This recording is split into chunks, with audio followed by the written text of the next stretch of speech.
Hey everybody, it's John. We're here on John's Briefs today with Terry once again from Firearms Legal Protection. Had a couple people asking me about hand-loaded defensive ammunition, so I thought we'd talk with Terry about it. Today's video is brought to us by the generosity of Firearms Legal Protection. Firearms Legal Protection is a legal defense program for lawful gun owners. You win the fight, and they will help you win the fight after the fight for the rest of your life. There's a link in the description for a coupon code for a discount for all active self-protection watchers. So Terry and the folks at Firearms Legal Protection are all about educating people and protecting them. So Terry, really appreciate you and your team and what you do to help us win the fight after the fight. We're glad to be a part of your team as well, and we want to make sure we, like you said, educate and protect. Yeah. And of course, keeping people out of the fight, that's the best way for everybody. Absolutely. So I had a couple people asking about hand-loaded defensive ammunition. You know, not what you bought off the shelf, your HSTs or your gold dots or whatever, but I bought, the defensive bullet that I wanted, loaded it myself, and maybe for some of our more urban watchers, that's kind of a foreign thing, but to the rural folk, they load ammunition all the time, especially hunting folk. They're very used to that with hunting, right? So if you're a hunter, a big game hunter, you hand load. Right. But what about for defensive rounds? Can that get you into trouble legally? Honestly, I don't believe so. I don't know, unless there's a statute, an obscure statute on someone's books that says you can't use a certain kind of ammo and it's been deemed illegally. Otherwise, most prosecutors really aren't going to look at the ammo. They're going to look at, and let me say this, the used ammo. They're going to look at, you shot someone. They're going to make sure basically the firearm you used is a legal firearm. Mm-hmm. So if you use a machine gun and you don't have like a Class 3 license, then of course that's going to be an issue. But the rounds have really never been a issue, used rounds. Okay.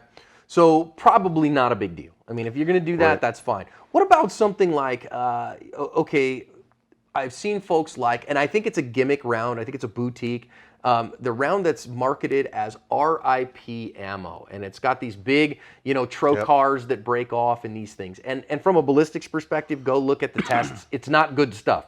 You don't want to use it. It's gimmick and it's garbage. But what about that from a legal perspective? Do you think that could be one that they look at these, killer bullets like they used to have the Black Talons, which are really Ranger SXTs. I mean, they're you realize we jokingly call SXT was the same exact thing as the old Black Talons. But do you think something like that RIP could be problematic? Now, if you go back to what I just said a moment ago, the difference between used and unused, if this is unused, now guess what? You have something like that on a round.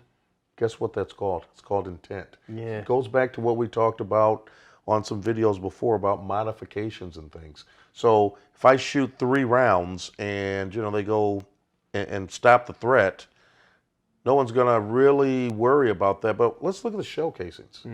Or let's look at what's left in your mag. And now, do you want an expert coming on the stand testifying that, I have RIP, or, this guy is DEAD, dead? Those are the things that really get you in trouble because that goes to intent. Yeah, and instead, I personally like something like I tend to carry federal HSTs. That's my choice, and they go, why? Because law enforcement officers carry it. It's an effective bullet, and it works for them, so it works for me. The two that I recommend are either HSTs or gold dots for most people. But so if you do some of those things, those can speak to intent, can get you into some trouble. But generally speaking, if you hand load stuff or whatever, nobody cares. You shot somebody, you want to know about why you shot him, not necessarily what you shot him with. As long as it's legal in the state that you're using it in, you're fine. Okay, so I think that's an easy one, guys. I don't care from that perspective what you've got in the gun. I have seen a couple of this, and I want to get your thoughts on this. I've seen a couple people that, for instance, have said, I'm going to dip my round in pig's blood or whatever, and that's usually like an anti-Muslim sentiment or something like that. I find that personally distasteful. I'm a Christian. I don't think that's the way I want to live my life. Do you think that accrues any kind of legal challenge? I'm not sure about legal, but again, you always want to put yourself in the best position possible. Yeah. So let's go back to the example I used. If I shoot 3 rounds and I end up stopping the threat, let's say this person is deceased at this point, and they take my magazine and they see blood on, let's say, 12 other rounds. Okay, out of my 15-round mag, I've shot 3. It's pig's blood. What do you think Yeah, what are you doing with they're that? going to say? Okay, because I promise there's going to be some testing on that because it's blood, right? And and let's say the person you shot who came through your door or whatever the situation happened to be Muslim or associated with Muslims. Yeah. And now, again, that goes back to that intent thing. Well, and that's going to get played in the press. So Oh, you're big going to pay a time. huge social price for that, perhaps, for this idea of virtue signaling. My other thought, too, and I don't know what you think of this, Terry, is that I find that morally repugnant. Like, why do you need to do that? That's insulting, is what that is. And perhaps the district attorney would find that morally repugnant. And if so, you may not get the benefit of the doubt. You may not get, you know, the willingness to give you a little something and maybe not prosecute something.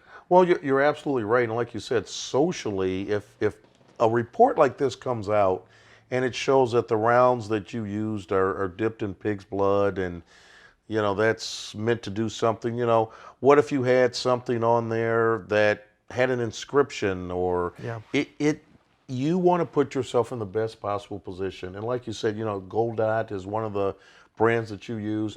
Get it on the, you know, get it at any gun store. It's a known quantity. I'm sorry, Yeah, it's a known entity. known entity. Thank you. And the good thing about that is no one's ever going to question it. But once you start adjusting and doing things, then it gets down to your intent. Is this person, because it might even go to your psychological background. And let me help you. Let's say you get through this from the standpoint of, all right, I've shot it and it may be morally repugnant, but it's not illegal. Do you live in a state where it's not a shall issue state? Right. And maybe someone looks at your mental health records and say, this person shouldn't have a gun. You don't want to put yourself in that type of position. Yeah, it's true. So, guys, think about the rounds that you're carrying and why you're doing it. I think at the end of the day, hand loads, no big deal. That's fine. I recommend factory rounds instead. Most of us probably don't have the expertise to do them right. Don't do any of the crazy stuff and stay away from stuff like the RIP because of the optics. Terry, appreciate it. Thank you.